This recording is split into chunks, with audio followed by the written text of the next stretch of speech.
Hello there, welcome to Tasty Classics. My name's Ben and I'm in Blackpool, the home of the Stag Do, an hour and a half away from the Tasty Classics workshop.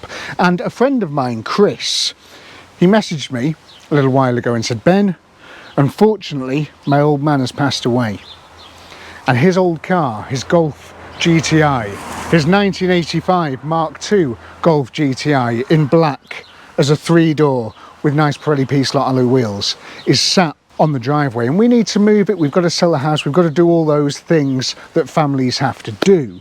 And he said, Ben, I would love to see this car brought back to life. Could you be the guy that does that? Would you like to buy it? And I said, yes, I would, without even really seeing it. I saw a couple of photos that he WhatsApped over to me and I said, yeah, fine, I'll take it. Great. So I've come up with a trailer today and the idea is to get it back to the workshop and see if I can bring this thing back to life. Can I make it run and drive once again? So the story behind this car is Chris's dad bought it when it was 3 years old. So it was made in 1985 and then Chris's dad picked it up when it was 3 years old and he loved it and he cherished it. And then in 2008 he bought another car. He bought a Porsche Boxster, which is pretty cool. And he moved into that car, but he just loved this thing so much. He'd brought his family up in this car. I was speaking to Chris's sister before and she said she remembers, she was 4 years old and she has memories of being in a car seat in the back of this thing as her dad was test driving it. And I think that's beautiful. And they both like to see it come back to life. And I think that's what we should try and do. So yeah, he got this new Porsche Boxster in 2008.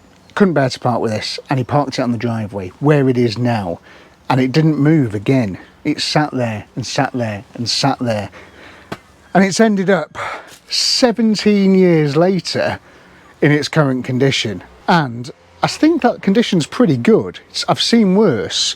On the face of it, it doesn't look too bad. I don't know what it's going to look like underneath, but on the face of it, it looks all right. It could be worse once the cobwebs have been blown out of it, you know. So gather yourselves some cups of tea and some biscuits and watch me attempt to bring this thing back to life. But the first thing we need to do is we've got to get it back to the Tasty Classics workshop, which means getting some air in the tyres, trying to get inside the thing, putting it on the trailer without any keys. And also it's worth mentioning there's no logbook, there's no paperwork at all with this car. I've got no keys and no paperwork. It is mine, I have bought it, I know Chris, I've known Chris Beers, I'm not just stealing it off someone's driveway, but they can't find anything. So I've now got to try and get this back to the workshop as it is. The wheels are slightly cocked, I don't know if you can see that there, so it's going to be an interesting one to get onto the trailer.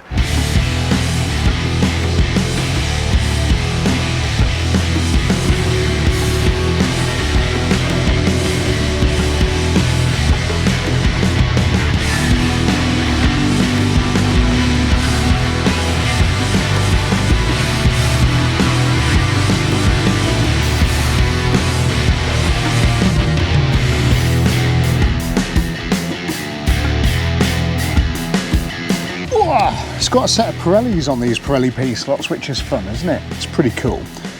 But they haven't seen air for a very long time. That one's actually got 0.5 PSI in it. Let's aim for 20 though. See if she pumps up.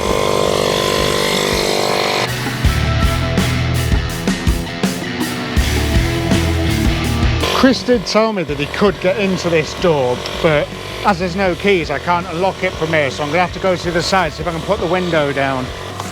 Oh, right, I can get into this door. That's a start. Oh, tax disc there from 2007. It absolutely hums in here.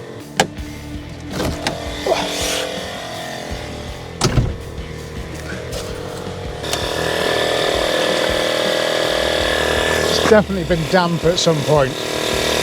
Battery's going to go in this, but luckily I did bring a spare battery. Everything's got quite a fine covering of sort of mould on it, hasn't it? And it smells like it as well.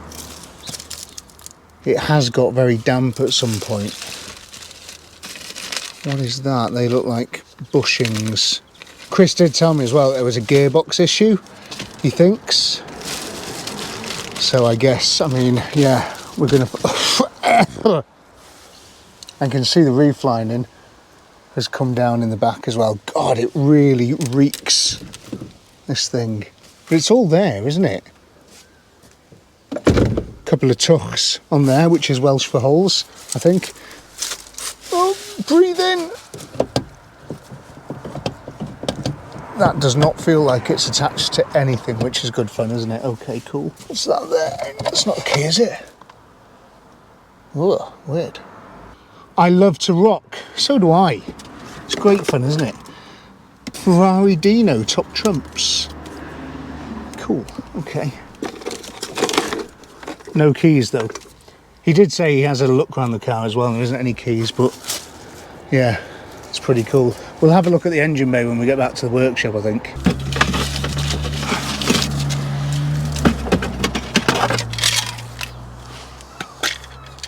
Fuses, not keys. Okay, this one looks exceptionally flat. Will it take any air, I wonder? And scoop as much out there as I can. This might be one of the first cars that I clean before I try and start it as well. I don't know yet. We are attached though. Okay, well there's something massively wrong with that valve. It's full of cheese. Let me go and get a pick.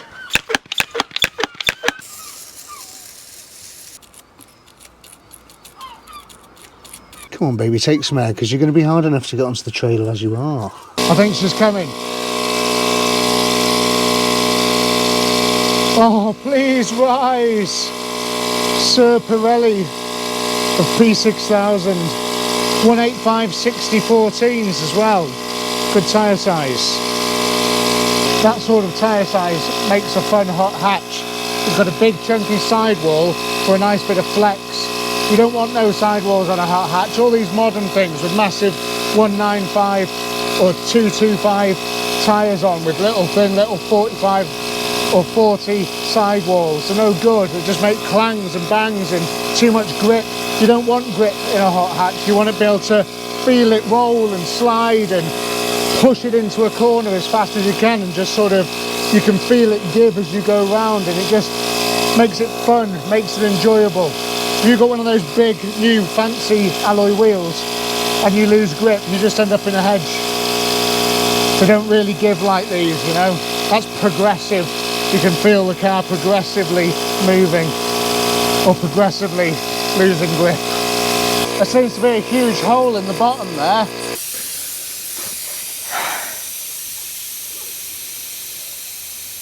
Okay, that tyre hasn't lasted very well. Okay, let's move around to the other side. I wonder if this thing's got a spare. I mean, if that one round there didn't work, I can't imagine this one's going to do much better, but okay, here we go. I can feel it all flying out the bottom the same as the other side. See that leaf being blown? This is going to be a tough one. It's just pouring out. Now that one there does actually look like it's got some air in it. Excuse my arse. Yeah, it's definitely going up, that one. I mean, air in 2 tyres is better than air in no tyres. Please be open, please be open.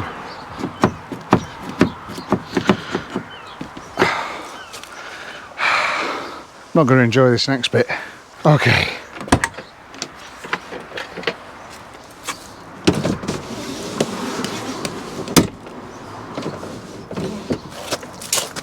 Window regulator works. Okay. I'm going in. Oh my God, hold your breath. You're going to get spina bifida. Oh, bleh. Oh, I've got to do the other side as well. At the same time? How do they expect me to do that? Oh God, it just pulled out. Oh, you're joking. It's just, I can't. Oh, please.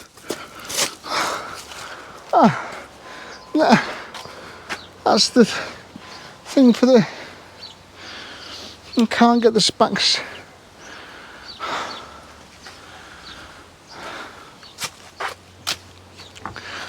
That was the thing for the backrest of the seat. I can't get the back seat down now. It just snaps off in my hand. Sometimes people leave the keys in these things, don't they? Nope. What about under sun visor? Nope, no such luck. What about that one? Nope, no such luck. Not whooping cough again. Can feel it coming on. Joe's just suggested there might be keys under the wheel arches. We should check under there. But there is just spider's webs. There's no keys. I can't get in that little hole there. That's the little hole I need to pull the thing out, and I can't get in there to put the seats down.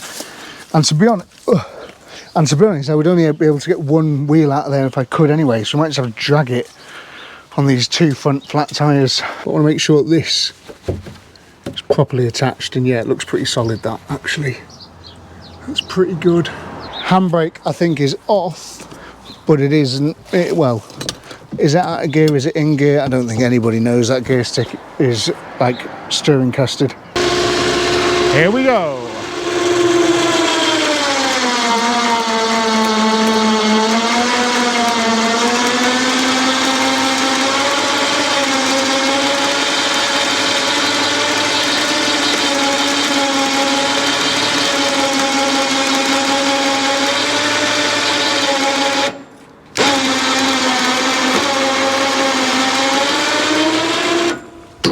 I mean, I can't quite believe it, but that did roll, even with those flat tyres. I think I watched those two back wheels roll, and I think these, again, have rolled.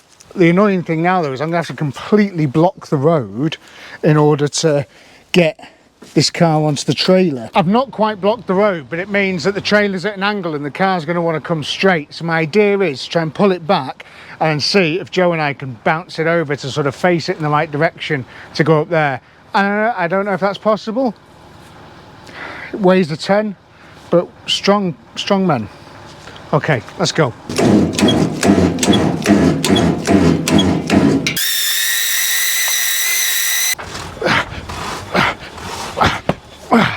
Okay, yeah, hang on, wait there.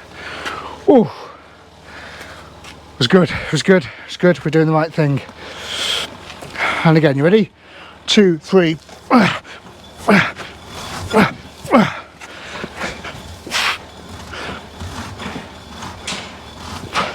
Okay, let's try and pull that back.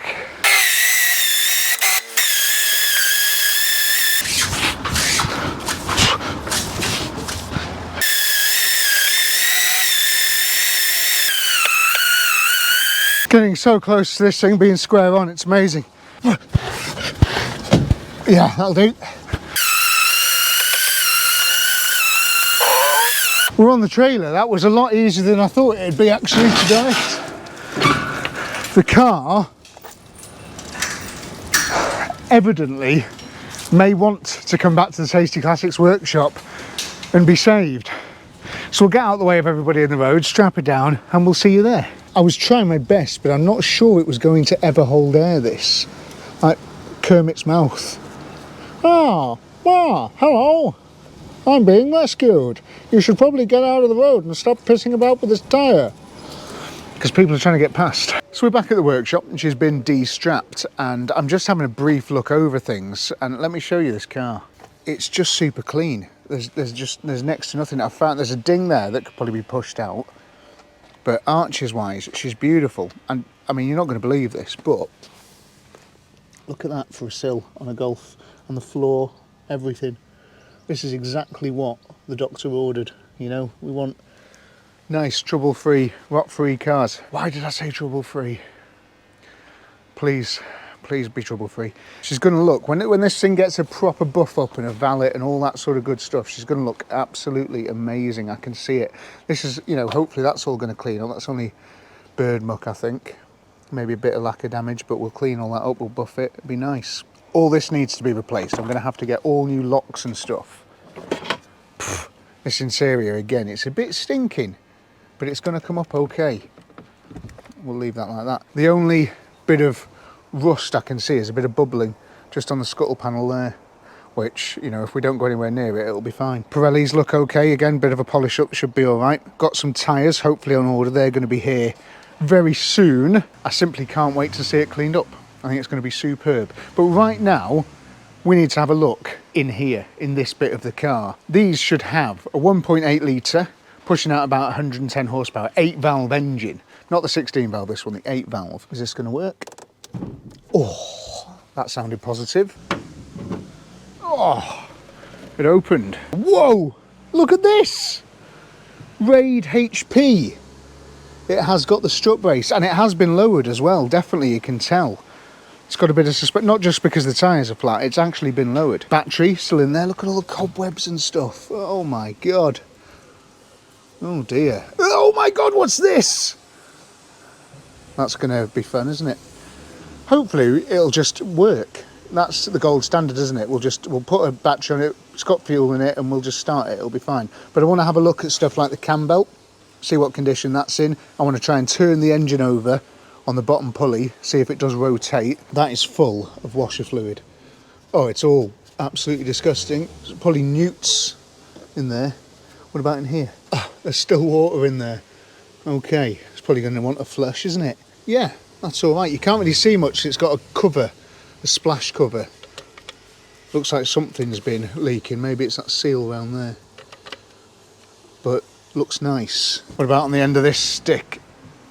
Oh, wow. Nice. Doesn't look too shabby at all. Right on the max level and not the most disgusting. It's got oil though. It's not mixed with water. Oh, smells like 10W40 as well. I can tell those things. Everything else looks nice under here. Doesn't look too bad at all. Start motor's right there. Can put a jump on that if I need to. What do we like with a coil? Where's that? Up there. Yeah, okay.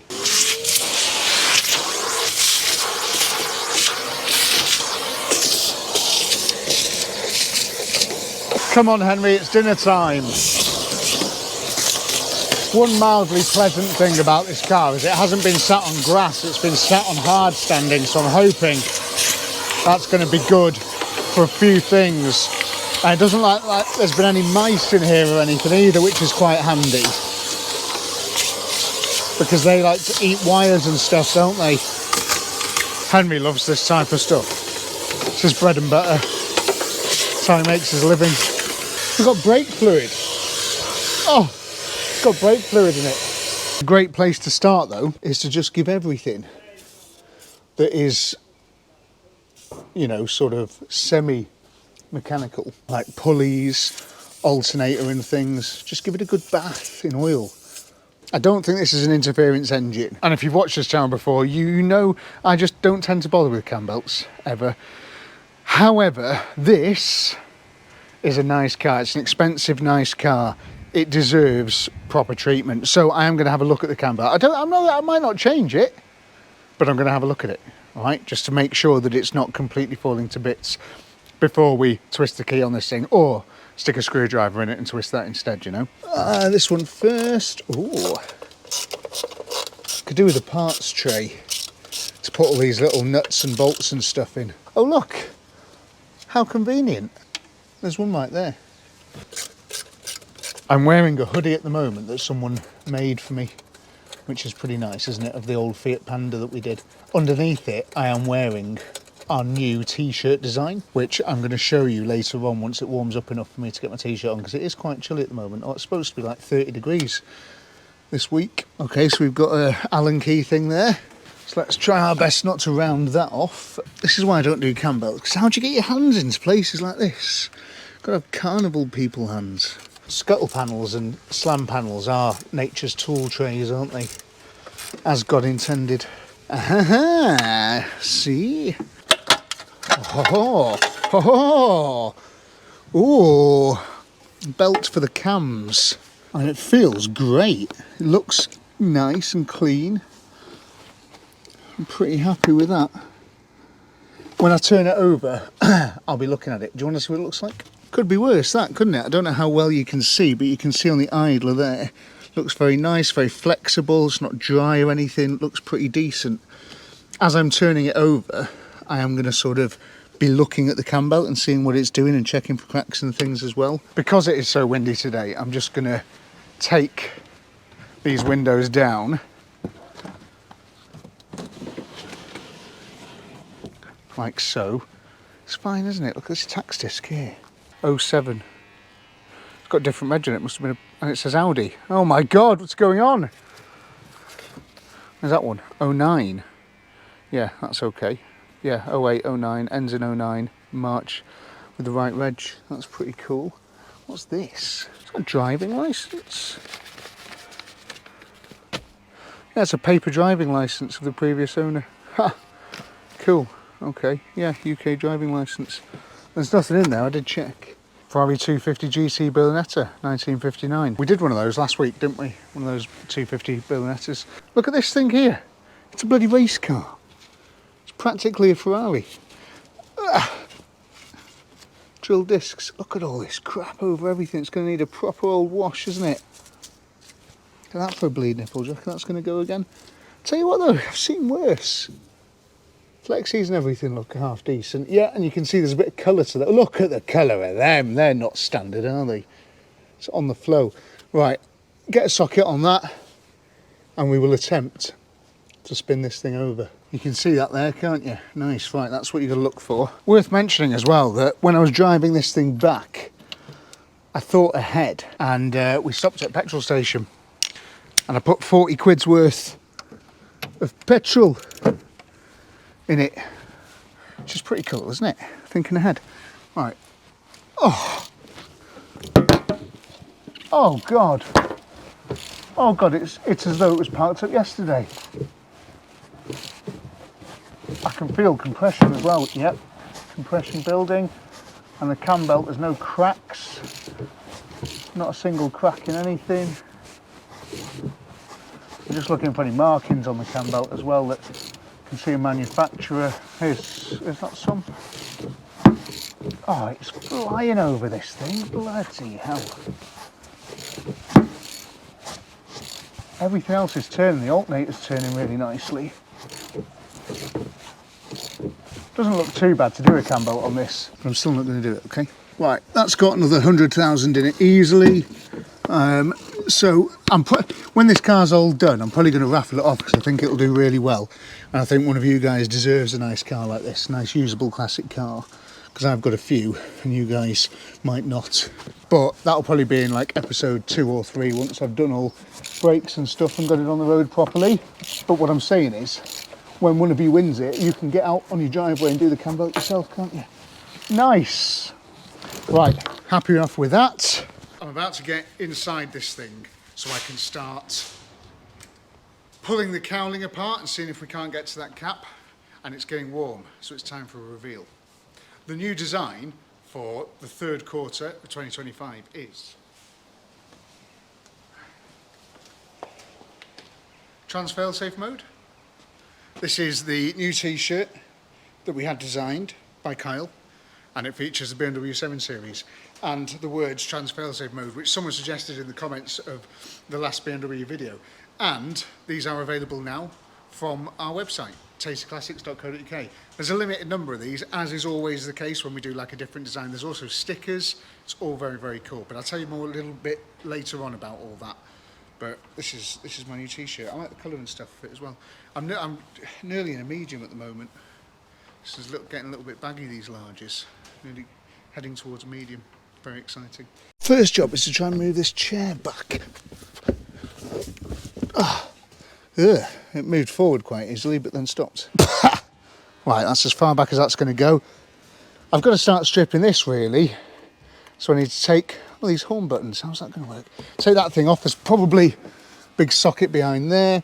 Some crossheads in this plastic bit. So yeah, let me just get stuck into that.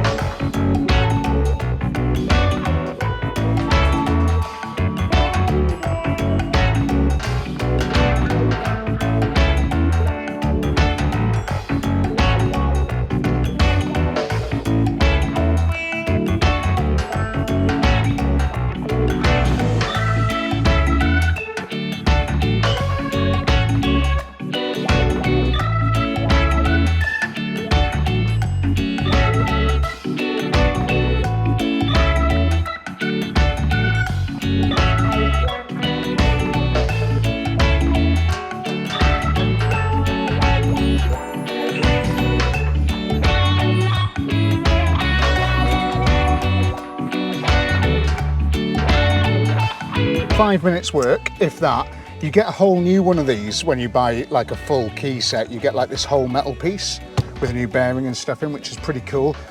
Just gotta try and remember how it all goes back together because there's things everywhere. Anyway, this is your new ignition key.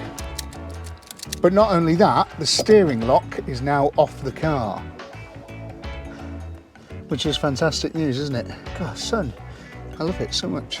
Right, so we can now move the car if it runs, and not only that, we can put a battery on it and we can flick this and we can see if anything comes to life. Ah, this battery is not brand new. This is a battery out of my mum's car. We had to replace it recently, and can you see me there? Here. And I said, well, there's nothing that wrong with this one. It just needs charging up every now and then. So I'm going to use it on this. Negative, positive, they weren't even attached. That wasn't even in. This thing is practically bringing itself back to life. Oh my God. Battery tray is superb as well. Right then, earth. That's touching.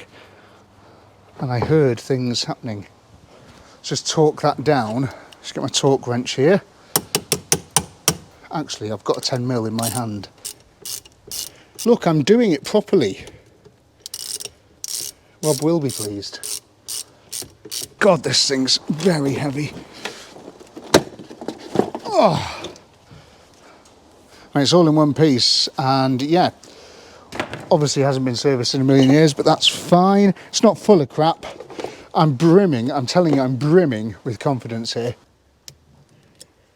Okay, that is ignition lights, so that's half the battle already. Does this work though? That's the most important thing, isn't it? Display, power.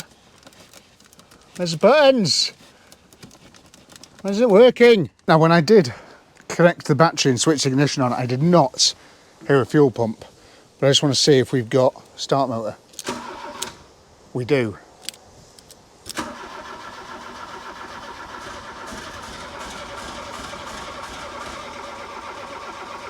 Why did that almost sound like it was going to run? I can't hear a fuel pump at all.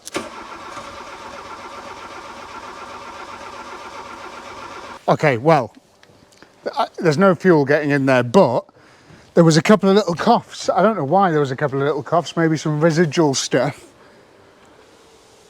How amazing though. I wonder if she'll bark with a bit of starty stuff squirted down its neck, and then we'll know the ignition side of things is igniting.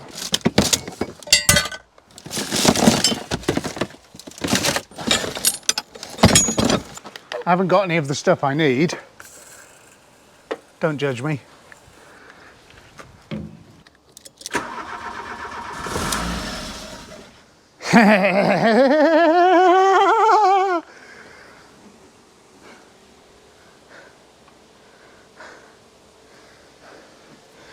Things happened. Hiya! There's petrol in that, honest. It's not brake cleaner. As if it would be, as if I do that to an engine that's been sat for so long.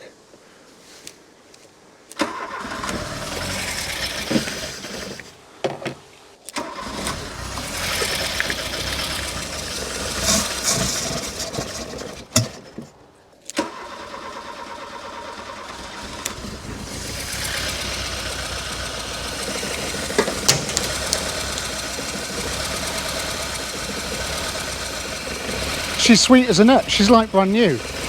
This is amazing. Oh, big wasp. Ah. There's good news and there's bad news. The good news is that the ignition side of things, cylinder side of things, spark plug side of things, fuck off. Compression side of things is good. Why does it love me so much? Wants to eat my bones. What I'm saying is, she's a runner. We just need to sort the fuel out. And I'm pleased at how well it did run then. And it started to bark even before we'd done stuff. We need to find out where the fuel pump lives. We need to extract the fuel pump and we need to replace the fuel pump because it's just not working. Or we need to see if there's power going to it. we've got to do all that palaver which you have to do with these things that have been set up, because the fuel pumps are the first thing to go usually. Right, let me have a little bit of a look into that and I will come straight back to you, I promise. Now, allegedly, the fuel pump is underneath here. Access is through this small hole at the moment. So, will it work? Oh, yes. And then I remove the rear seats, which there's a couple of these crossheads here, one there and one there, and then this rear seat should come out. And also, the backrest I could do with getting out while I'm in here. I just push these things onto the floor. It's Joe's problem. Because then we can get into the boot and we can see what's in there. So let me have I can't really film this though, so let me have a little image. Look at how disgusting everything is up there. This is going to need a serious clean. We might have to get a professional in for this. That was absolutely criminal. I had to make a bit of a mess of the top of this seat. Oh, Jesus Christ, because I was suffering in there. The dust, the mould. It's over everything. Get out of my lungs. What are you attached to? Look at this, it's awful. I mean, I'm no expert, but the sensation of stinging in your lungs surely can't be a good thing. I'd love to get the boot open to get some proper air circulating round. I just don't know if I can crawl all the way over there to unclip that. Imagine if there was a set of keys in there though. It's a high vis. I mean, if I do get into the boot, it's just going to be better for everything, isn't it? Oh, it's so gross. Anyway, there should be an access... Oh, no access panel. I thought there was going to be an access panel. So that's where the fuel pump was, under there. Never believe anything you read online, it's all lies, isn't it? Why did it say there was going to be an access panel when there wasn't? Is it external? Is it under the car? Playing this game again, are we? Oh God, it is, it's all there, look! Very, very corroded, but it is all there. Oh, cripes. I didn't need to do all that. Well, I did, because we need to get into the boot, so that all had to come out anyway. Because... no dice. That's what we're dealing with there. Let's just pop our heads under here. Oh, what a lovely place to be. It's very clean, isn't it? Can't see any big holes in anything, which is great. I don't know what that is there as well, but I hate it. Looks rusty. Right, so all sorts of pipe work going on. Some sort of accumulator, don't even know what that is, don't know what this is. Which one's the fuel pump then? Was that right? This one's got what? Has that got wires going to it? That's got wires going to it. Why is it so complicated? Can I disconnect the pipes and take the whole thing off, I wonder? I think I'm just going to put the ignition key back on and I'm going to try hitting everything with a hammer and see if we can shock something back to life. And failing that, we will start to remove things, I think, and just see what kind of fuel pump we're dealing with. Maybe try and bench test it and stuff, or bring it back to life. Volkswagen, Audi, you don't need this much stuff. You're being extra. Is that what people say? Being extra? You're being extra. Stop being so extra. Oh wow, look!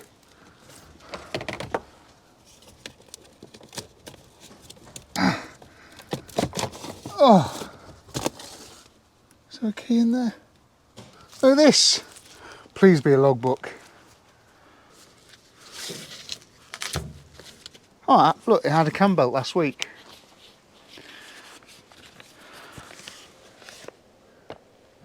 Pretty cool, eh? So the stamps stop at 63,000. The stamps stop, but it was all Volkswagen before that. So he was looking after it well. And he must have serviced it somewhere else, and just we haven't got the paperwork. That was really cool to find that though. That is now service history with this car. There was nothing before. We had no paperwork at all, and now we've got a nice big service book, which is great. Anyway, it doesn't run. Well, it does, but just not off its own petrol. Someone commented in the last video as well, oh, you should get one of those cans of hope like Johnny Smith has. But listen, I was doing Cans of Hope before Johnny Smith had left Channel 5. Right, okay. Okay.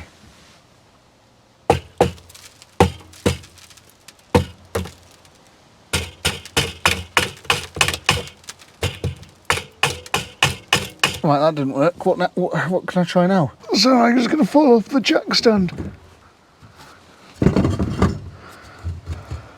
That's safe.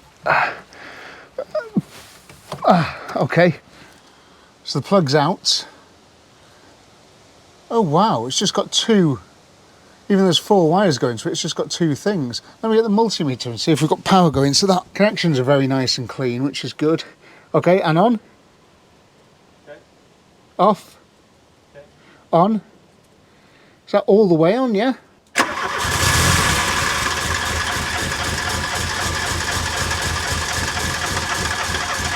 Off. Why does it run? That's so bizarre. When it's running, I do have voltages, which is good, but I still can't hear the fuel pump. That's working. Welded the trailer to the thing. Okay. Right. As comfort goes, it's not actually that bad. There's no earths anywhere, is there? Okay. I don't know what's one here, I can't reach it.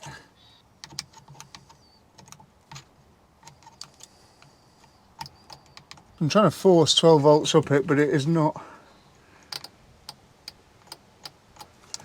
responding in the affirmative.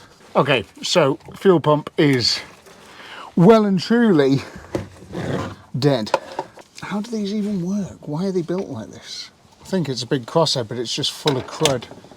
And I don't know how that releases. So what I could try and do is take the pipes off and then take the whole thing down, and we'll see if we can swap it over on the bench.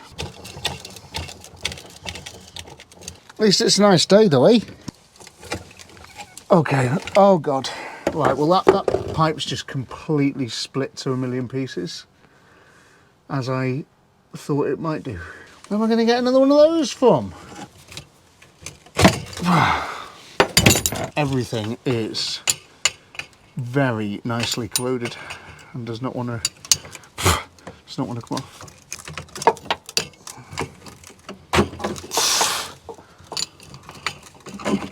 Nice bit of petrol to the face. Pipe is rotted to everything. Every other pipe is rotted to that pipe. All the pipes are rotten, and it's not going to work. I'm enjoying this. You skip to the end if you want, you know. Won't be offended.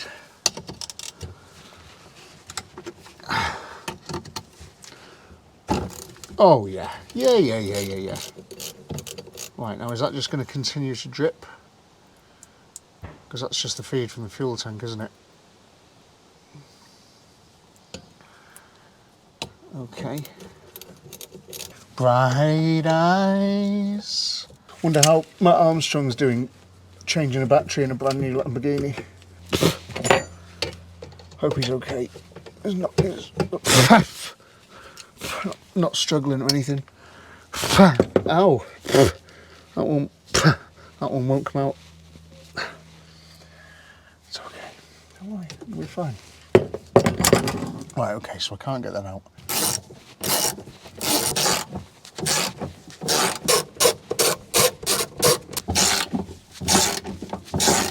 It'd be so much easier if I had a ramp.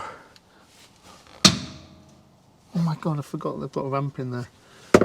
Oh well, it's too late now, isn't it?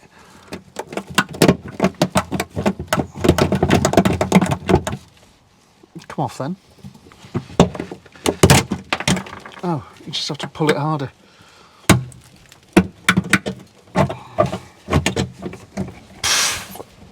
Bloody hell. Cool. Just kicking up a right storm out here. Is that the fuel filter? Oh yeah, buzzing. Right, so that's the fuel filter just emptying, which is fine. It looks quite nice as well. That's a fuel filter, that's a fuel pump, and then there is something else, this thing, fuel accumulator possibly.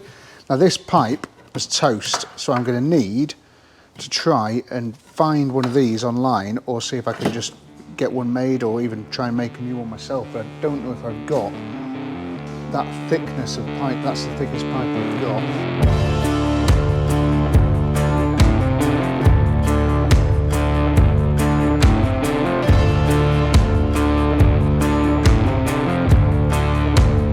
So I just thought I would take this fuel pump over to the power probe thing again, because when I took the cap off, you can see, I don't know if you can see there, but it is just really, these are the two connections that come from there, and that one's just absolutely toast.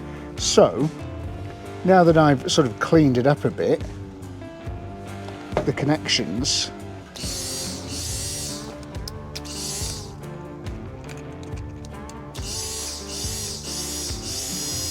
that fuel pump is working, which is awesome news.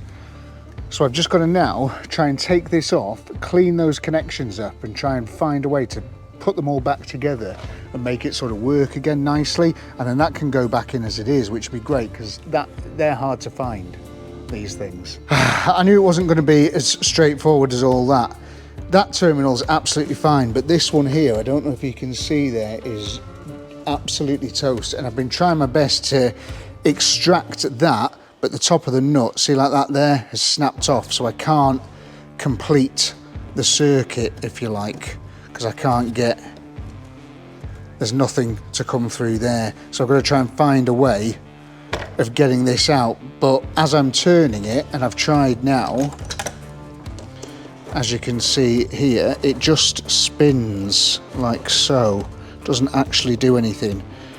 So I've just tried it again on the contact thing there, and it's now not working, so it's not making contact down there. I have a new one of these coming from Autodoc, which is handy, but Autodoc is in Germany, and that means that it's not going to come here anytime soon. But that's okay, because there's a lot of other stuff we need to do to that car. Got to get it all cleaned up, got to do the tyres. I need to find a solution to that. It's got a banjo on that side, and it's got this fitting here, and I can't get any metal fuel pipe from my supplier, so I'm going to now disappear in the car, and I'm going to take this to a couple of pipe making places and say, can you do me something that'd work on that? I'm really hoping that Jetronic system that's in here is going to come back to life. I really am. All it needs is a bit of fuel pressure, because it ran okay then and stuff, and every electric side of it's, you know, did work. So if we can put the right fuel pressure to it, it should be all right. This trailer is honestly one of the best purchases I've ever made. It's just so good working at this height. Like, I'm sort of like head height with all the brakes and stuff. It's perfect, absolutely perfect. And look, I've found a badge, Coney, for my coilovers, which is nice. Pretty pleased. Everything seems to be all right as well. I mean, it seems to be working. That did turn once, there you go. But yeah, it's super clean, this car. It's properly sorted out. It just needs a bloody good wash, and while we're waiting for parts, I think that's the only thing we can do today. Fuel filter newydd has arrived, which is new fuel filter in Welsh, and I did make it to the hydraulic shop last night, and I got a couple of bits. So I got a few of these banjo fittings, which is pretty nice, and I got some new pipes, and I got one of these to go into the pipe. This is to replace that pipe that went all knackered. The only problem was, see how that is quite inset? It's quite deep in. That isn't, and that's the only option they had. So I just really hope that this is going to fit. I'm not entirely convinced, to be perfectly honest with you, but we're going to try our best. We might be all right there. We might be all right. Cinderella may go to the ball. Anyway, I'm going to get the jet wash out and just do underneath dead quickly. To do all the brakes, chassis, that type of thing, I use this.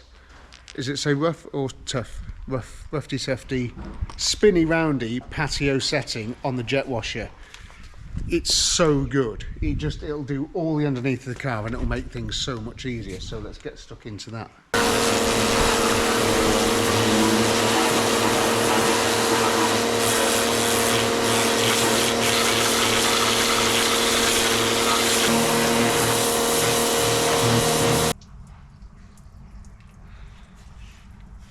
Trailer's had a bit of a bad day, but yeah, it's going to get a lot better.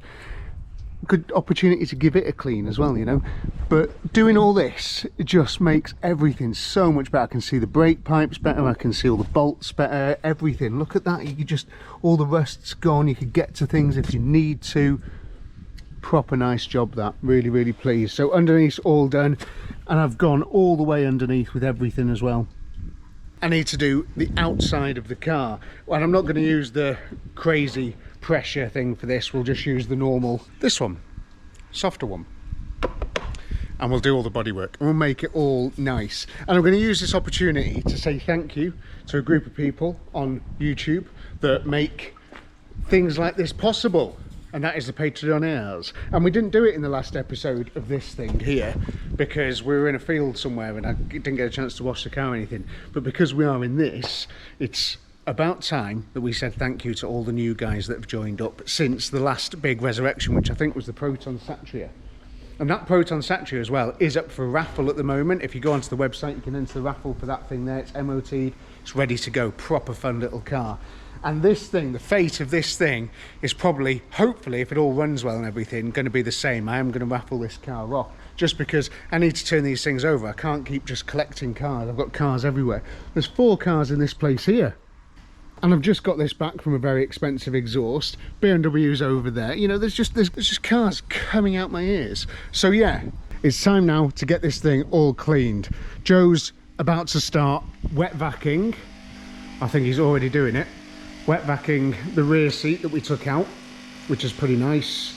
And we'll get the front seats out and we'll do the same with that. I'm going to start though with this setting in the engine bay.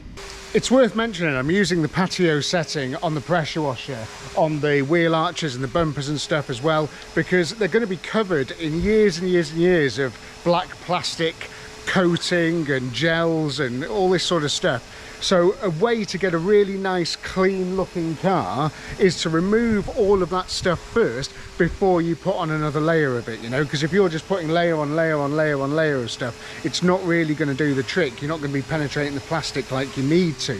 So it's always a good idea to try and clean as much of that stuff off first before you apply any new stuff. And if you want to become a Patreonaire yourself, the benefits of doing so is that you see all of the behind the scenes stuff of going to pick these cars up.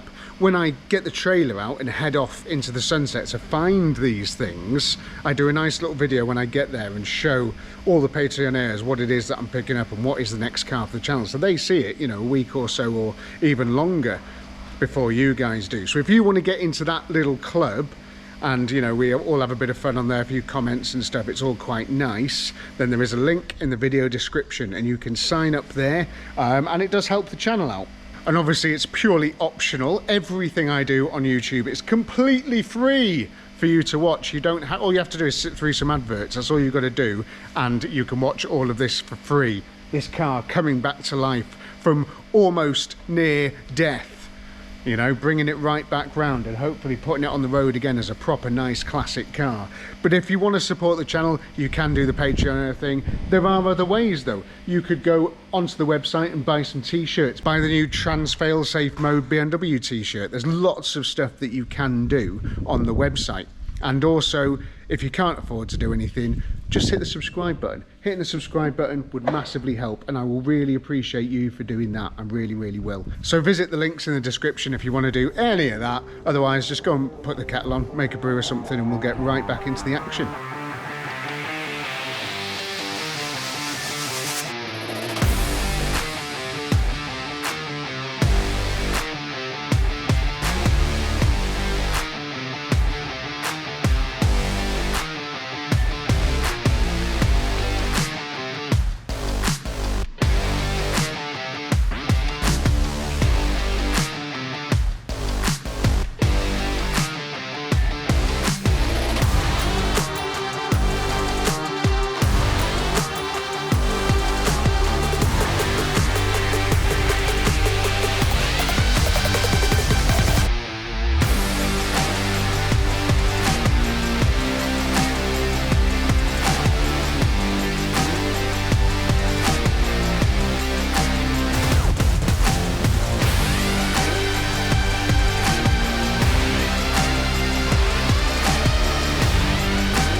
I'm in the back. Okay. I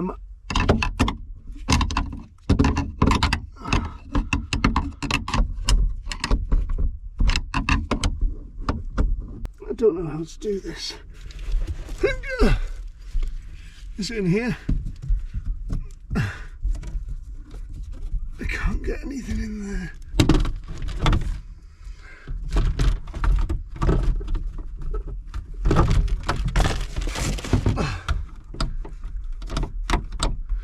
Try the button.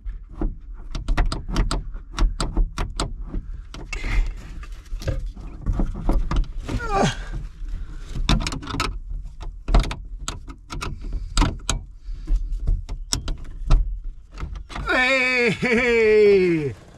Oh God! Get me out of here! First thing we do is click that back round. There you go, so it won't latch now if it drops. Needed to get the headlining out of the way so we could clean everything else properly and not have it brush our necks every time we went past. So I hoovered all of the sort of loose stuff off the back of the headlining, and then I got some spray glue, sprayed both surfaces, and just tried to stick it all back together. And just as we were going, we just kept sort of pushing it back up and trying to hold it into place.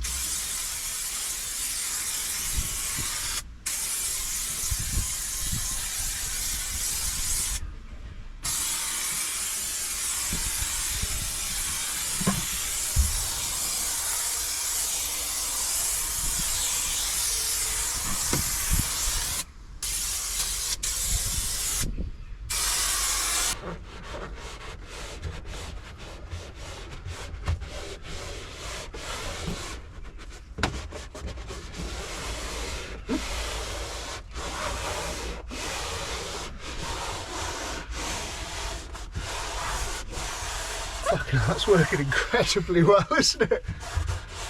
Cannot believe how well that's working. I think it helps that it's so hot today that the glue's just going off really fast.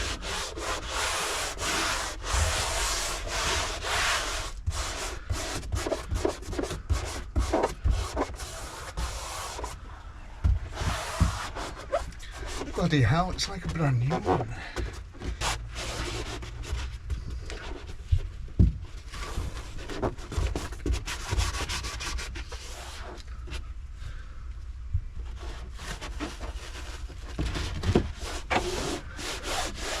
Tell you what, it's not bad. And you just tuck these bits behind these trims once it's all dried around there. 5-minute fixes. Welcome to Tasty Classics. Right, can I get out of here now? Just tidying the car up in places. The parts are still in Germany somewhere, so I'm not convinced they're going to arrive anytime soon. So we might get this thing on an external tank just to see if it runs properly. Joe's finishing off some of the interior. He's giving it another scrub up and all that type of stuff. The car's coming up. I mean, look at this paintwork. It's coming up so nicely. I just love it. I think it's amazing. But we've still got a few more little jobs to do. So I'm just going to crack on with those, get those boxed off, and then we can start putting a tank on this thing. On the way home last night, stopped off at Sainsbury's as well to buy a load of bug spray, you know, like anti-bug bite stuff. Oh, that'll do. Which we're hoping is going to save us from the bites today, because we've both seen a bit of action. And it was super hot yesterday, like unreal. And it's going to get even hotter today and even hotter tomorrow, and so on and so forth. What has happened here? Weird. That wiper nearly didn't go on then. Nearly had to take it to Halfords to get them to do it. Back seat has come up like new. What a beautiful thing. Really, really smart. Unfortunately, there's a little bit of a tuck here, which is going to need to be sewn up just because of having to access that thing that snapped. But it's fine now. It's out and it's clean and it's good. A little bit frustrating that I had to tear a hole in it, but it's just how it is, I suppose. I'm hoping that some parts arrive today, like the ignition kit and things. That'd be good, but we'll see. plenty of other stuff I can be cracking on with though. Mainly getting this all cleaned and rebuilt. So look at it now, and then here's what it looks like once I've done it. Here she is in all of her cable-tied finery. There's not much I can do with the cable ties and stuff because all the brittle plastics just snapped with age and things. So I've got a cable tie just holding the fuel filter on, and that goes round to the fuel accumulator. Put some new pipe on it there after the metal pipe. That fitting that we bought from the hydraulics shop has, I mean, you can see it's kind of worked. I don't know if it's going to hold like fluid pressure, but I really hope so, you know. I've left this just lengthy like that. That's going to go round to the fuel pump, which we haven't got yet. And when that arrives, I'm going to put one of these new banjo fittings on it when I've worked out how long the pipe wants to be, and that's going to go into there. My only thing that I'm thinking is I really want to see if this engine runs. I might try it with an external pump because I have got a high pressure external pump, but I don't really want to do that. Anyway, what I think I might do first is try and whittle some of these other jobs down. Joe's working hard in here. Interior's starting to look top. A couple of tucks, but nothing too bad. Everything is looking nice. Door cards and stuff looking fresh. Dashboard's all been done with a load of the built hamber. In the back as well, a little bit more hoovering needed. Headlining's still up. I've just got to tuck it into the gaps, which I'll do when the car's on the decks. It's a little bit difficult to work with, and we've still got to clean the headlining. I'm going to grease everything up now, just with a spray, and then we will put the wheels back on, and I don't know what the brakes are going to do. Dare I feel this pedal? I mean, it's doing something, isn't it? What about this one? Again, feels like it's doing something, but I'm quite simply not going to know until this engine runs. Got a new air filter ready to be sent into this gap here. And I've got an oil and oil filter, so again, while we're waiting for stuff, I might as well get that changed. Nice. Air is going to be filtered. Where's the oil filter? The oil filter's right there. I wonder if it's... Oh, beautifully hand tight. It would be rude not for me to do an oil change. Let's get this stuff drained. Yeah. It's all in such fantastic condition, you know. Everything is very, very clean. I just hope the inside of that cage electronic is as clean as the rest of it, you know. That would be nice, wouldn't it?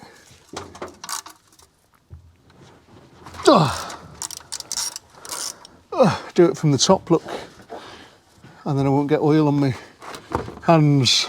I probably will. Oh, magnifique. That copper washer will go again as well. Fantastic. Clever thing to do with these copper washers is to take them off, like so, make sure it's clean. And then just flip it over. Actually, that one has been used quite a few times, I can see. I might go and see if I've got a replacement for it while that's draining. Oh, lovely. Hardly any metal in it as well. Look, a new one. I told you, I'm putting a new one on, I promise. Doing everything so correctly for this car, obviously, because it's such a nice thing. I did have a look, well, Joe and I had a look yesterday at what's available out there in terms of a 3-door Mark II Golf GTI of this era, of this sort of phase. And I'm telling you what, this is not a cheap car. There's quite a few 4 doors out there, but in terms of 3 doors, there just ain't much about at all. Go and have a look yourself and see what you think this thing's worth. Nothing but the finest, cheapest Napa parts. Awesome. I'll leave that there to catch any more jips, but that's a nice little service item done. So I've just been doing a full and complete brake refurbishment on the car, because after I pressed the brake pedal, the calipers were stuck. But with a few light bits of rebuilding, they're absolutely fine again. And I'm hoping they're going to work, but we're not going to know until the car can move under its own steam, or at least roll off the trailer, you know. But let's do this to the rest of the wheels. Now, I'm mainly spraying the plus gas on the caliper big rubber seal just to sort of soften it up more than anything, but also on the sliders, the pins, because that is pretty solid now, but hopefully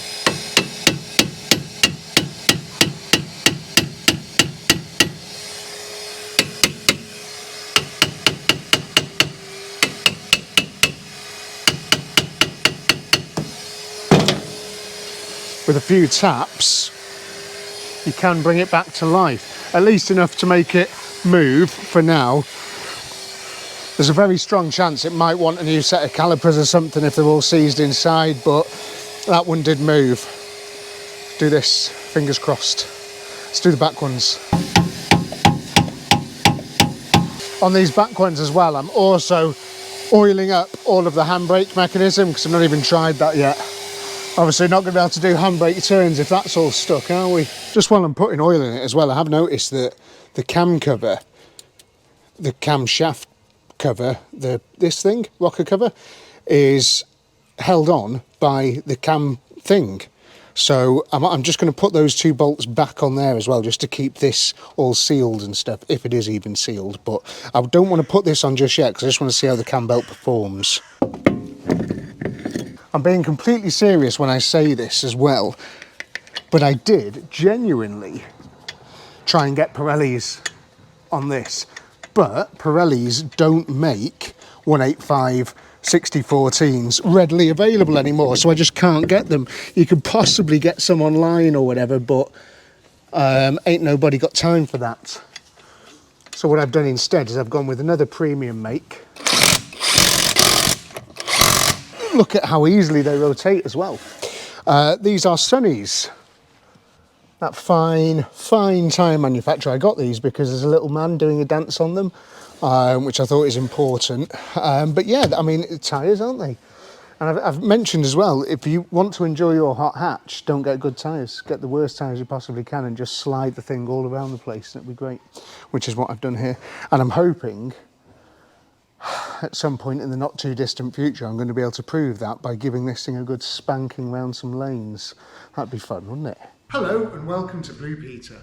Welcome to Tasty Classics. I'm going to show you how to make an external fuel pump to fuel your Mark II Golf GTI if the fuel pump that you've ordered is still in the back of a van in Germany. Now, you're going to need these items, plus a few other little bits. A fuel can for you to put your fuel in, a cheap Chinese fuel pump.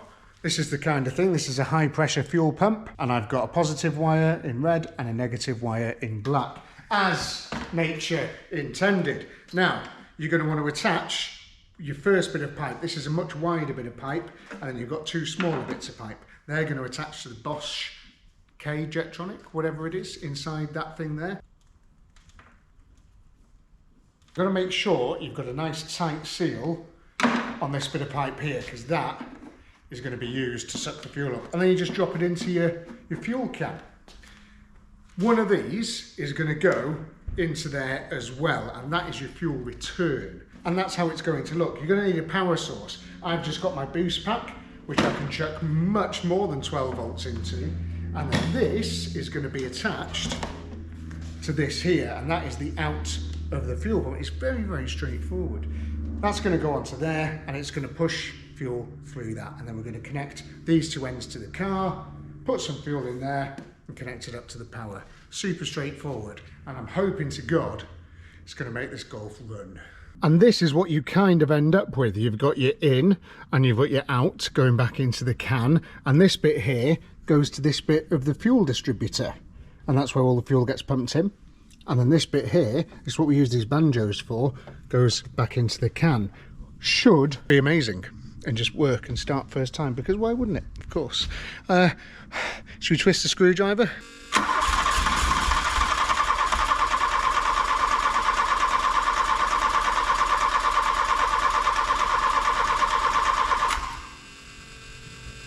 Come on.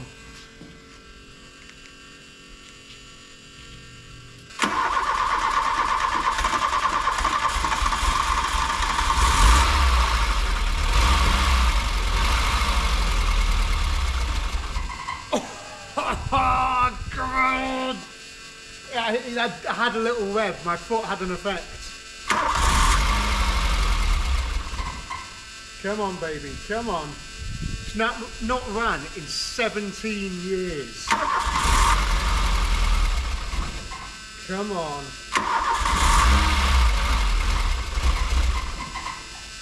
Come on, come on.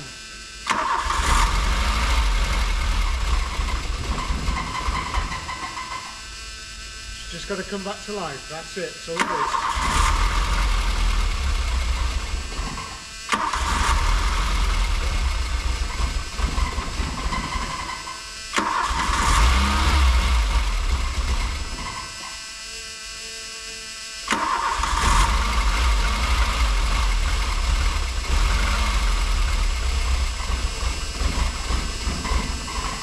Oh, come on.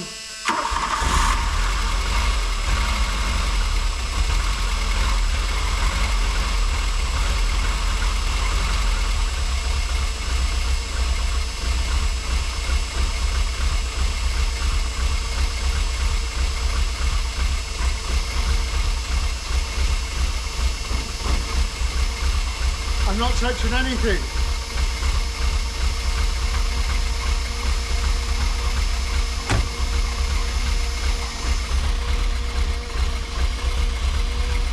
I'm not doing anything, it's just running. She's a bit lumpy.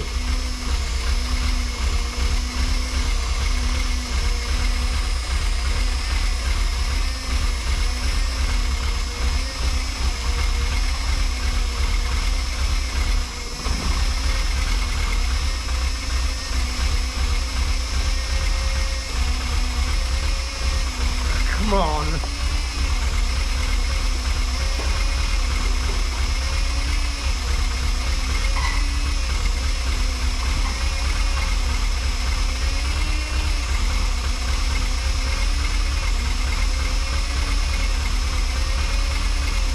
Doesn't want to charge.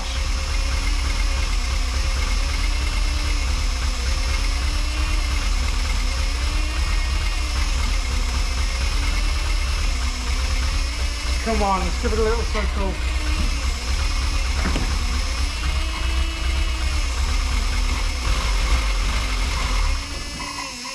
Oh, didn't like that, did it? Come on! She idles. She runs, granted off this external fuel pump, but she runs. She is a runner. You beautiful old thing. I wanna see if it goes off the ramp. I really do, off the trailer. Ah, but I also want to let it run a bit more. I think what I might do is flush the coolant dead fast. I might just flush all the coolant round and we'll just make sure it's not getting hot and stuff, because that coolant was pretty gunky. So we'll just do a big flush while it's on the train, let it all drain off while it's running. Try and get some heat into it. This light's on, I don't know why. It's weird. The bottom rad hose is disconnected.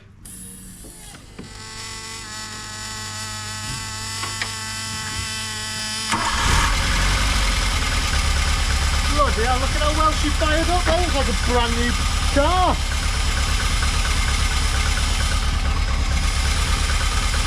The alternator is not charging, I know that much.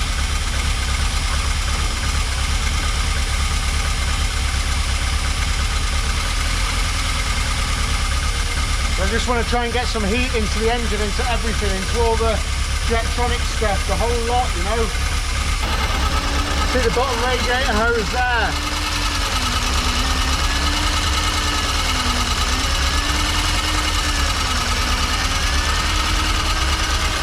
Really try and run this thing clear, you know.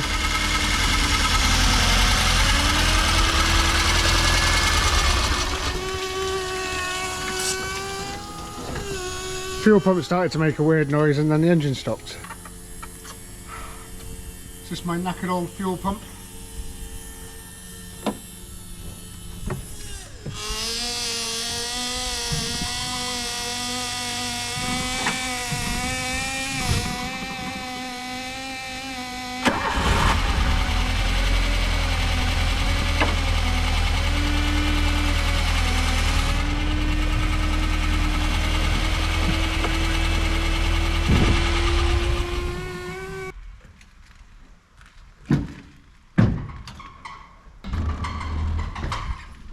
She's on the deck with a fresh new rubber. Hopefully good sound quality is back in the room with us now as I've put my microphone back on. It's chucked up on a bit of wood because it did want to roll off the trailer. Let's see if I can fire it up and drive it off, park it here. I mean, I could probably just roll it off, but I want to see if it'll drive off.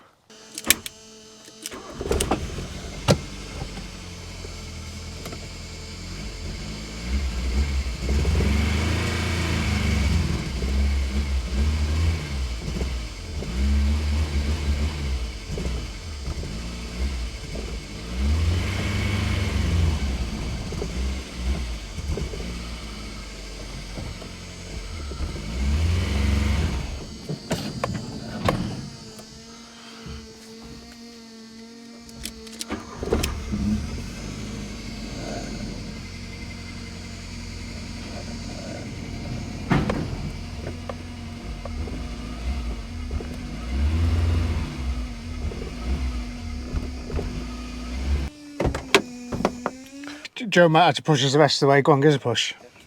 Just because I can't get out to fix a fuel pump. There's trailers in the way. Faff. Ready? Yep.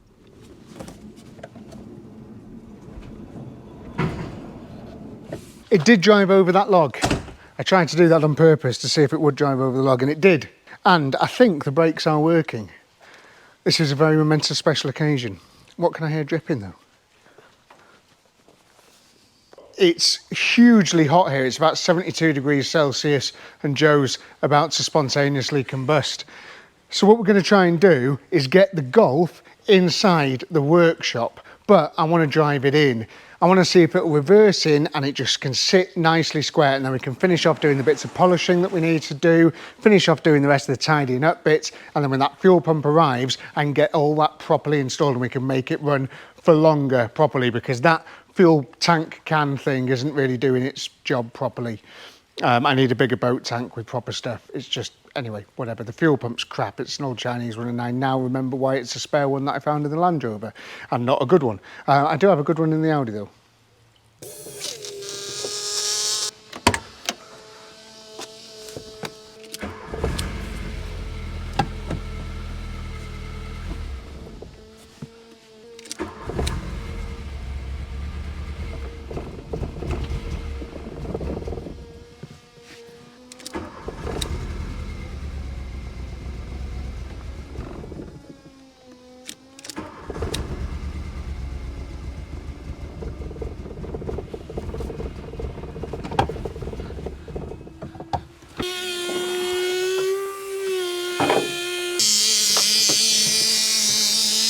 I think that fuel pump is unfortunately completely dead. We cheated and we pushed it in. God, doesn't it look all shiny and nice in here? Still got a load more tidying up to do of the car itself, of course, but I can't there's nothing more I can do in terms of getting it running. This fuel pump is about to die, and I found, and I was elated. I was like, oh God, yes, I've got another fuel pump. This is amazing. All my crystals have come at once. I'll be able to make it move and everything. And then this was, you can see it wanting to, but it won't. Very, very annoying. So yeah, I mean, they're cheap Chinese fuel pumps for a reason, aren't they? I was hoping it was going to get me out of a hole, but it didn't. I just need the proper fuel pump to come, but it is with every parcel gets lost. Every parcel takes quite a while to get here. From Autodoc, I ordered it 3 days ago now, and it's still showing us we're expecting it, whatever that means. Anyway, this one is, I mean, it works for a few seconds and then it sort of like kills itself, which is enough to make the car run, and it's sort of sweet as a nut. But then the fuel pump starts to die off and it loses pressure.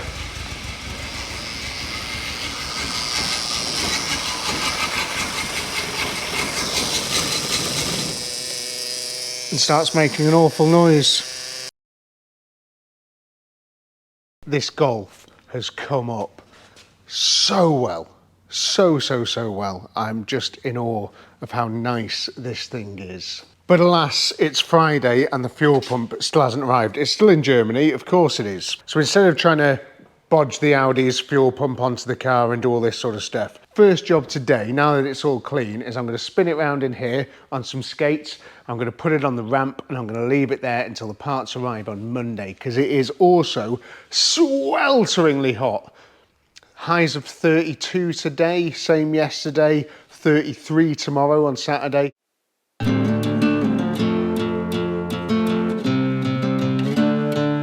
It's day umpteen and the rain has arrived. But fortunately I do have this workshop to work in and the fuel pump still hasn't arrived. Crazy, everyman, they're useless. They tried to deliver it at 9 PM on a Sunday to this industrial estate that has a big gate on it and stuff. Insane. What are they playing at? I don't know. Crazy delivery company, never had any luck with them. I wish people wouldn't use them. Anyway, the lock set has arrived, so I thought I would just do this, and I thought I'd start by doing the easiest one, which is the boot latch. Sadly though, nothing is easy. Look at these, I've got to get these 4 screws out. I could potentially do it without by sort of move, but I really would like to get these out. But look at what happens when you put your screwdriver in. They just turn to dust. Everything's just rotten and horrible inside there. I've managed to get one out, and look at the state of it. Awful. I've covered them in a load of plus gas and stuff. I've got an impact driver, so I'm going to try that, but again it is sort of onto plastic and the boot lid, which isn't massively stable as it is. I'm just going to do what I can really and try and get this replaced.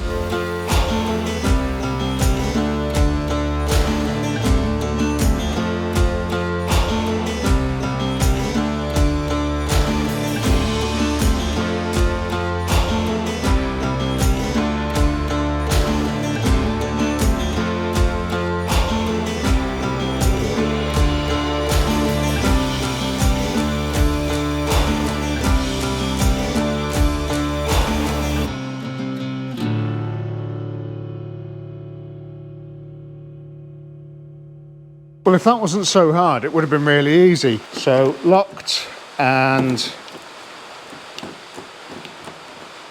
Am I doing it correctly? Unlocked. So you've got to faff about with the key a little bit, but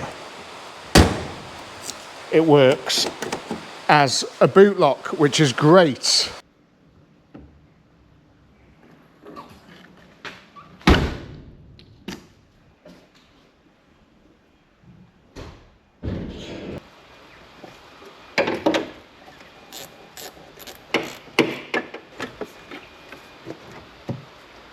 I'm just trying to get as many of these parts sort of off the floor as I can and get everything ready that if the fuel pump does arrive, I can just bolt it all back together and hopefully drive off into the sunset. That would be nice, wouldn't it?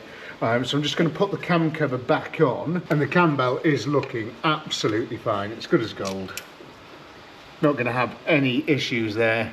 And if you do win this car in the raffle, get on your driveway, get your tools out and change it yourself. That'd be nice, wouldn't it? Hey, give you something to do on a Saturday morning and probably afternoon, well into the evening.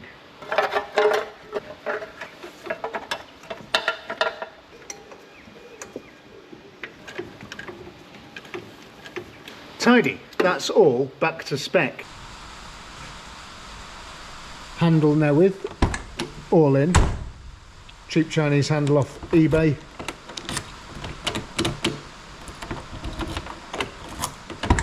Absolute perfection. Looks superb as well, very nice and clean and shiny. The old one had all black bits and stuff over it, so that's proper smart now, and it's such an easy job. I'm going to show you on the other side. All you need is your trusty BMW screwdriver. Prise off this thing, get rid of that, and there's a screw there.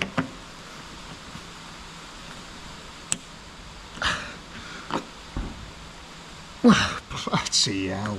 All the screws on this are proper stuck. Oh my god. Ugh. Okay. If your screws are all sort of rusty and stuck like mine, get gloves of strength on and a slightly easier to turn screwdriver, and it will come out.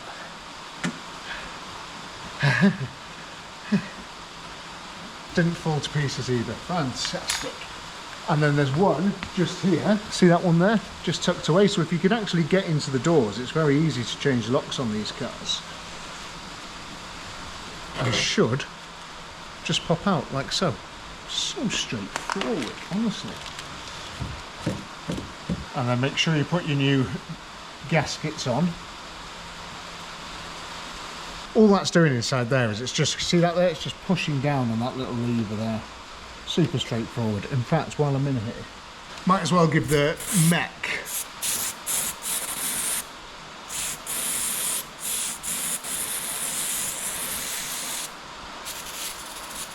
give everything a little bit of a grease up, give it a fighting chance, and slide that into position.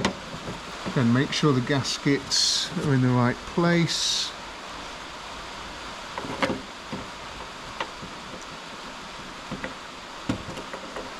And then screws back in. Goes in there. Nice. And then the hardest thing you have to do is to get, if you have not got long nails, is to get this blue bit off without it falling to a million pieces. So you can, like that just has. Look at that, you just, there's forever going to be blue bits behind there until it's first pressure wash. Yeah, close enough. We'll get those when we give the car a wash. But that now should be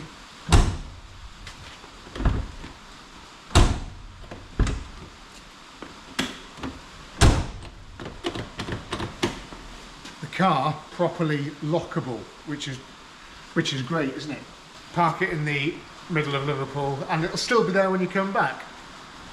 That's a joke, of course it won't be. It's still very easy to get into one of these things. Right, ignition. I thought originally I was going to get one of these things, just the ignition, the whole thing, and I wouldn't need to just change the barrel, but I do have to just change the barrel.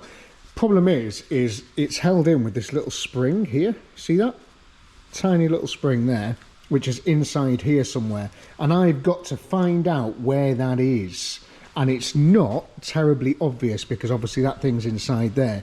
So what I've got to do is try my best to work out where that is and then drill a hole where I think I'm going to be able to push that spring down and pull the barrel out. Now I can see the back of this thing and it kind of looks like that. And when it is like that, both of these match up. They're both facing the same way. I'm looking at this on the in the back. I can see which way that's pointing in there, so I know that it's roughly like that. So if it's roughly like that, the hole I need to drill is going to be, so if that's like that there, and it doesn't have to be massively accurate, but it still does have to be pretty accurate. If that's in there like that, it's just going to be there, isn't it? So I reckon if I drill that hole there, we might stand a chance. Do I sound convincing? Do I sound like I know what I'm talking about?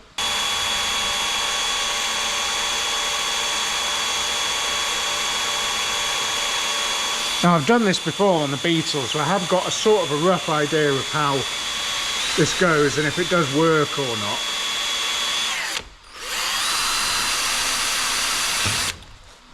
And we're in, and we're through. I've got to find the right place to sort of vice this thing down because I don't want to squeeze the barrel on either.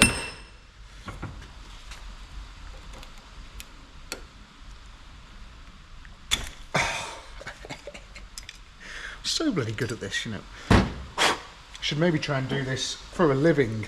That's like a little dowel thing and it does fit in a nice little keyway there, so that's really cool. Push the spring in. You're not going to get this out without pushing that spring in, but there is your brand new ignition barrel, all done. Little hole in the side. Happy days. Now I've got to rebuild all this, and that involves trying to remember how it all goes back together. Words can't describe the ease of which this whole thing went back together. It's beautiful, and we now have ignition. And is it a neutral? Who knows? Look at that. How good. Proper ignition key. That is superb. And I think as well,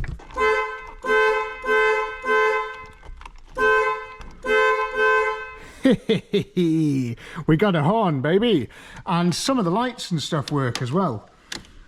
I don't know if you can see there. I think there's a couple of bulbs out, and also these things. Look at them go! What about the washer jets? Oh my lord! It just spat all of its stuff out of the jets. Look at that! Disgusting. 17 years of grime I've just fired through there. Probably shouldn't have done that. Probably should have cleaned them up first. Anyway, what else have we got? What does this do? Is that fog lights? Are they on?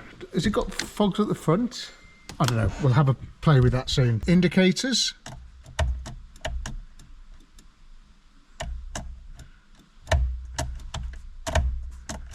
Hazards kind of work, but also just stay on. Something we have to have a look into. Need to bring that back to life. What else is there? I don't know. What about this thing? Hold your breath.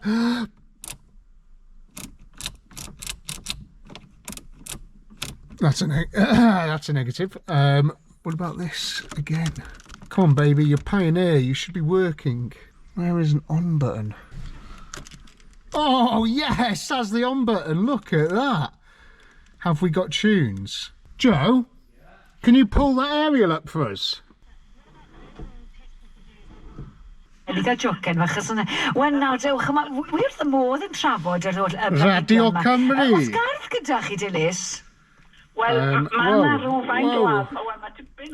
Let's try a tape. Carry on up the charts, the best of the beautiful South.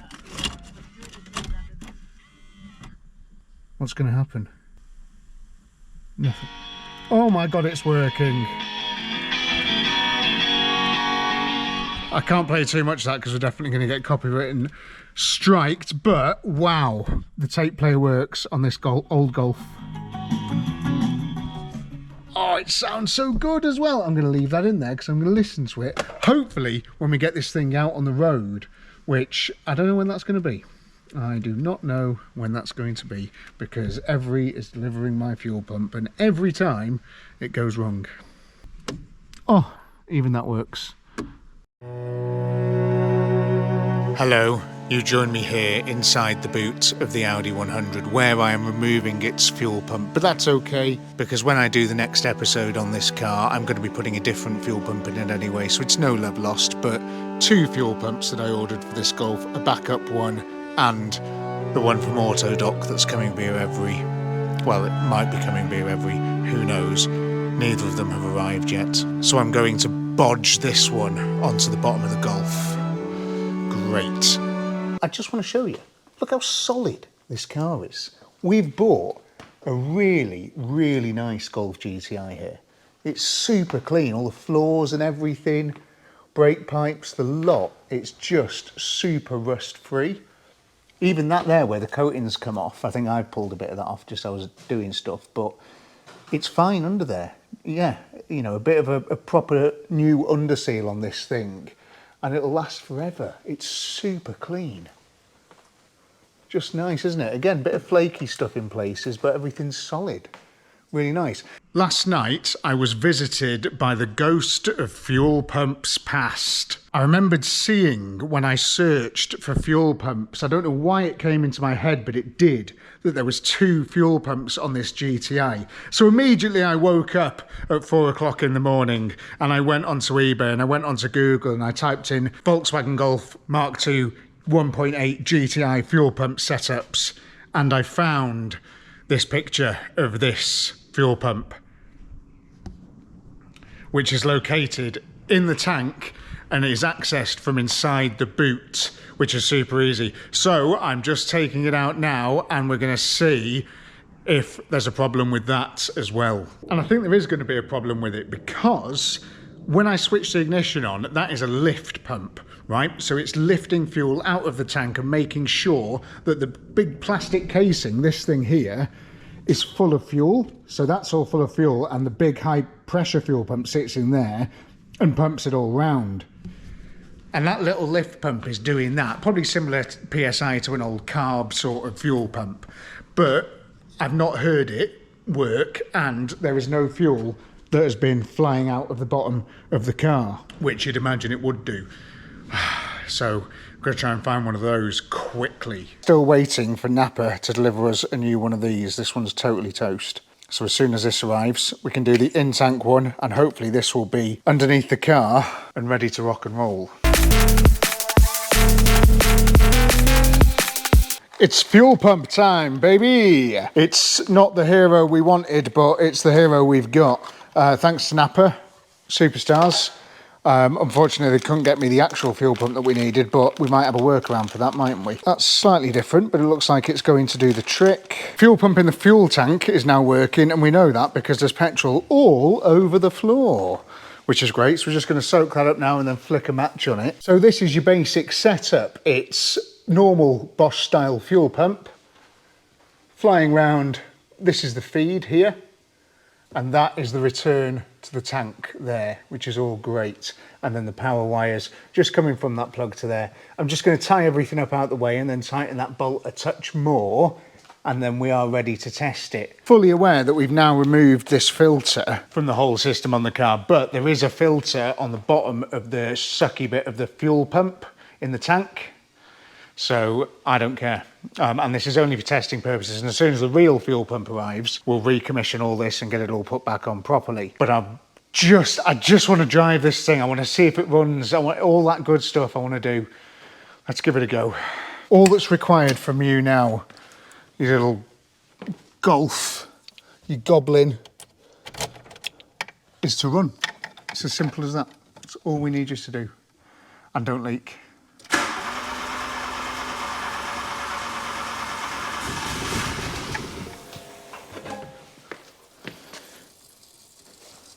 Oh, there's fuel absolutely flying out onto the floor. That's fun, isn't it? I wonder where that's from.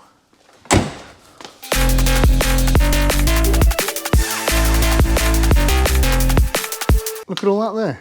Bloody hell. Completely unusually, this was my fault.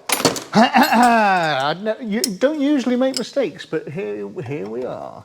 I'd only done these up hand tight, hadn't I? Because I was going to tighten them up. Do you remember me saying? I was just going to do them up hand tight for now and then do them better after. And what happened was I forgot. We all make mistakes. It's fine.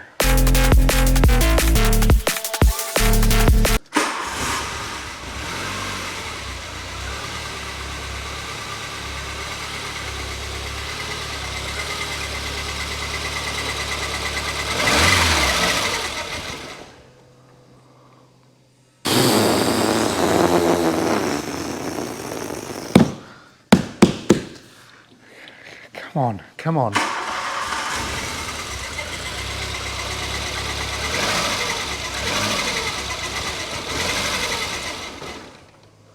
Why are you being funny? Why are you being funny? Come on. Do you need to run for a bit more? What do you need? Tell me, talk to me. No air leaks or anything, is there? All air is good.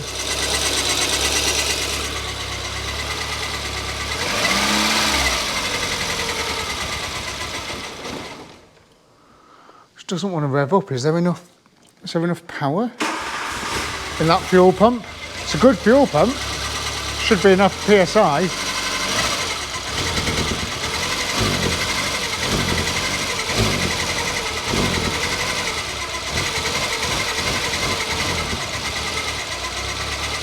Maybe it's just injectors being a bit gunked up. This thing a bit gunked up. Come on.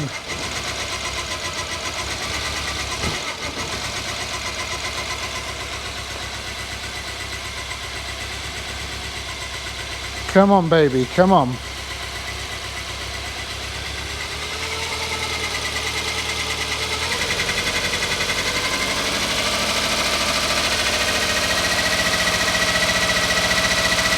I can hear what I think is the injectors not firing properly. I don't think it's an ignition thing. but I can hear like a mist, and I feel like one of the injectors isn't working properly.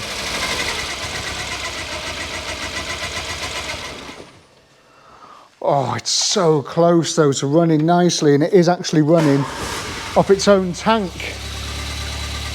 There is fuel pouring out the bottom again though. What's going on now? I definitely just saw drips, and there's a bolt there as well. What could that possibly be from? That's a seat bolt, I think. Potentially one that I was missing as well, because I put a normal bolt in it because I'd lost it. I definitely saw dripping then. Did I? Or did I just make that up? Ah, yeah. Oh, it's there on the return. Yeah, can you see that there? I've just tightened them up. Let's try and run it again with the car up in the air a bit.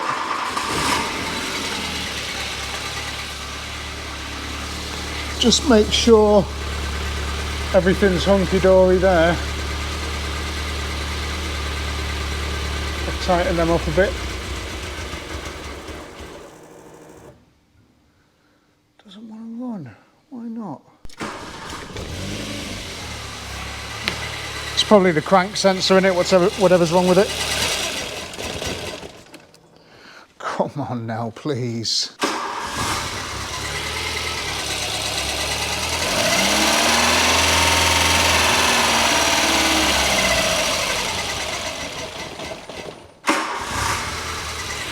Well, it fires up really nicely on the key now. And I can see there is no more leaks, but sometimes it just dies like that. Why?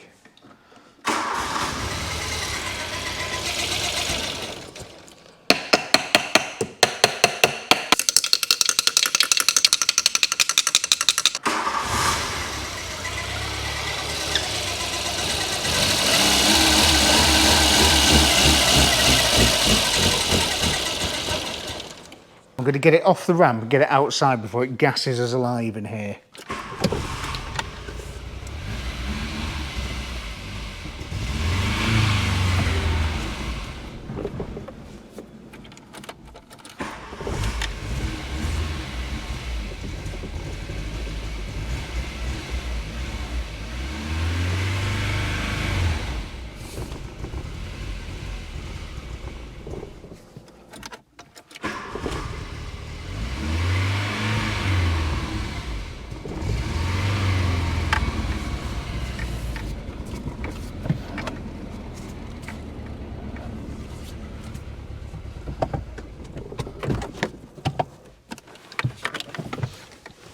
I mean, say what you like, but this Volkswagen Mark II GTI Golf has just ran and driven under its own steam with its own tank and its own fuel supply for the first time in 17 years. And I'm pretty happy about that, although not all too well. It's done it. And it's the first time I've seen it outside since we gave it a polish, and wowee! That is a smart looking little hatchback. Why aren't you working properly though?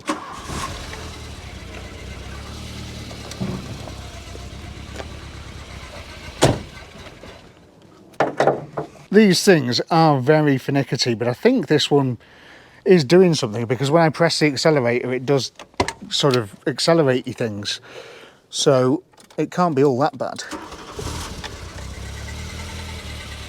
Look.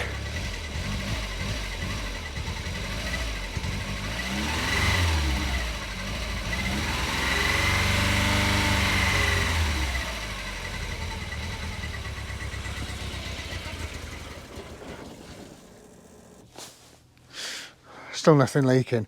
What I'm going to try and do is leave it running for a little bit, just ticking over, if it'll just tick over for a bit. And I'm just going to get some heat into stuff, and I'm going to touch things with hammers lightly, and just see if it can bring itself back to life, maybe. Because sometimes cars just do that, you know? They do.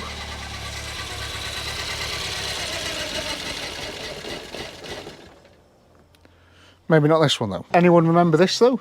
This hot hatch started first time and drove all the way back 250 miles from Norfolk, and didn't need anything apart from a drive shaft, and just ran because it's got two carburettors. It hasn't got all of the nonsense of this. I've been sitting here for a little while now just trying to rev it up and stuff, but it does quite often cut out.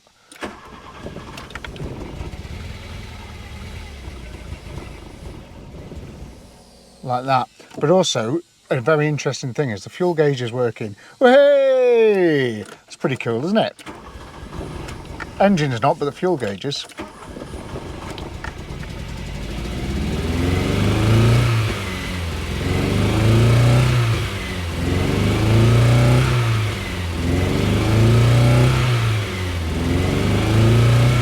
Come on, baby, come on. It's not really let me do this before. It's usually cut out by now. It is going to come back to life. The oil thing's on, but I've checked the oil and the oil's mint. Oil's like golden. Oh yes, oh yes.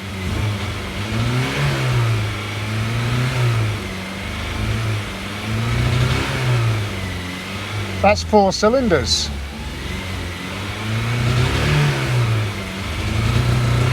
I don't think the temperature gauge is working either, but I've just checked all the liquids and we're all fine for water and stuff. Oh, come on, baby. Are you coming back to life? Come on. No smoke out the exhaust or anything either. It's running very clean. Come on, idle for me. Idle.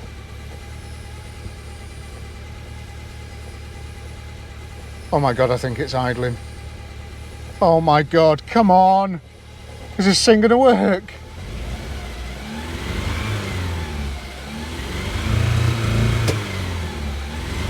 It's still got a bit of a stutter. I think there's still a few things that are clogged up, injectors wise and stuff, but they might come back to life. With the K-Jetronic.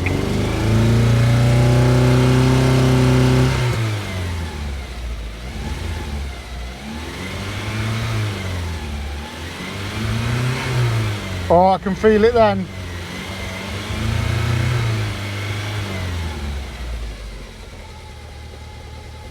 And it's returning to idle on all 4. Listen to that. She's sweet as a nut. All right, well, maybe not sweet as a nut, but she's sweet enough. Yeah, something down here on the oil. See, the oil switch there looks a bit gunky. So maybe a bit of cleaning up of that eventually will sort it out. But we could be.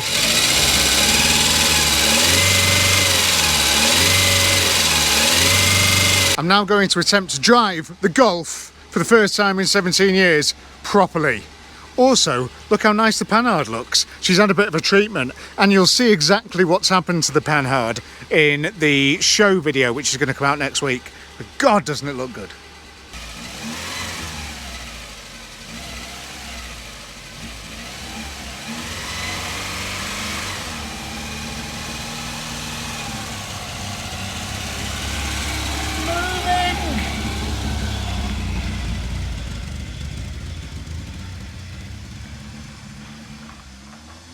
Rather annoyingly, I've got no reverse. It doesn't go any further that way, so I can't go backwards. I can only go forwards on the Starship Enterprise under Captain Kirk or something like that. I don't know.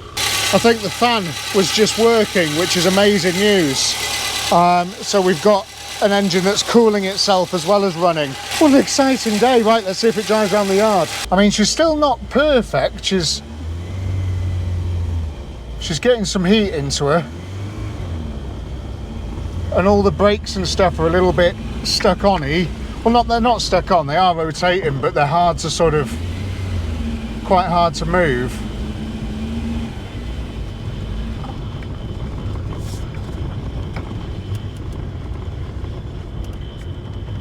Success! I'm driving the Golf, driving the Golf. Also, the steering wheel, I've not put that back on properly. One thing that is evident immediately is that the clutch is gone. The clutch is dead on this car. So it's going to want a clutch. So I guess we'll be doing a clutch on a Golf in episode 2 then, won't we? Great. And yeah, the steering wheel is off-piste, so we'll have to get the wheel off again and straighten it up. Maybe do with some new brakes.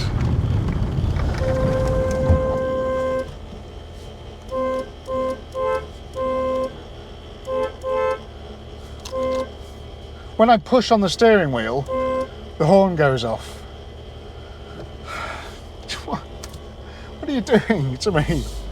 It's another thing I'll have to fix. I think I know what that is though.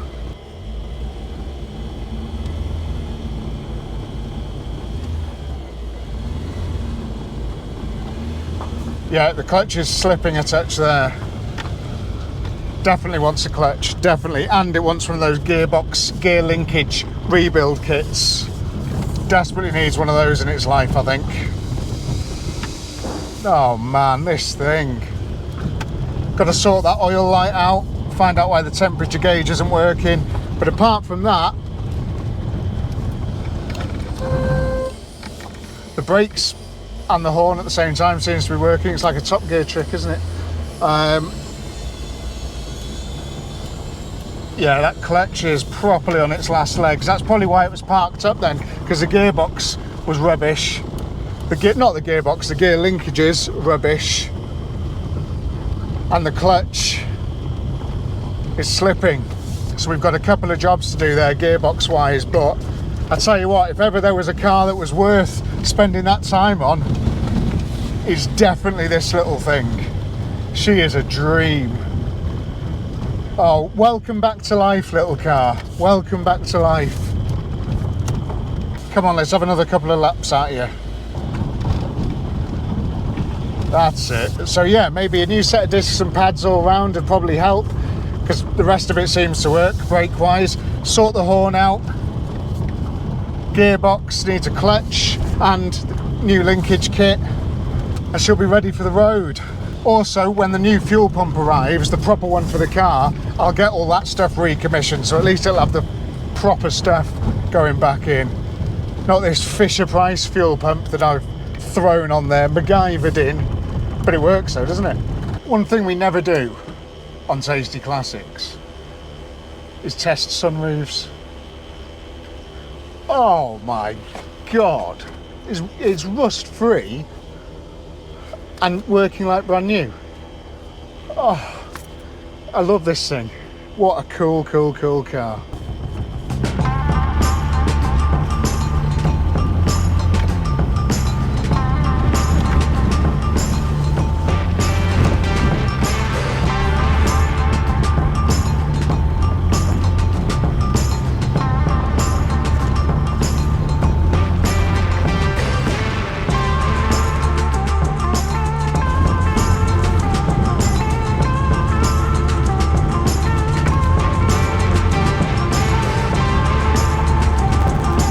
So there's a few more jobs to do then on this driveway fine Golf GTI, but you must agree it has got the most potential. It is a gorgeous little car and it's very, very solid, very, very nice, a very worthy car of properly putting back on the road. We've sent off for the paperwork, which should be here in 6 to 8 weeks. So the car's going to be raffled off, and the raffle is going to end in roughly 8 weeks' time, which gives me 8 weeks to do the clutch, sort the gear linkages out, and make the thing run and drive properly. And that it probably includes a new set of discs and pads all round and a couple of other minor finishing jobs before it's ready properly for the road. And that'll be over the next couple of episodes of this car. We'll see this thing properly come back to life, because that's what we do on this channel.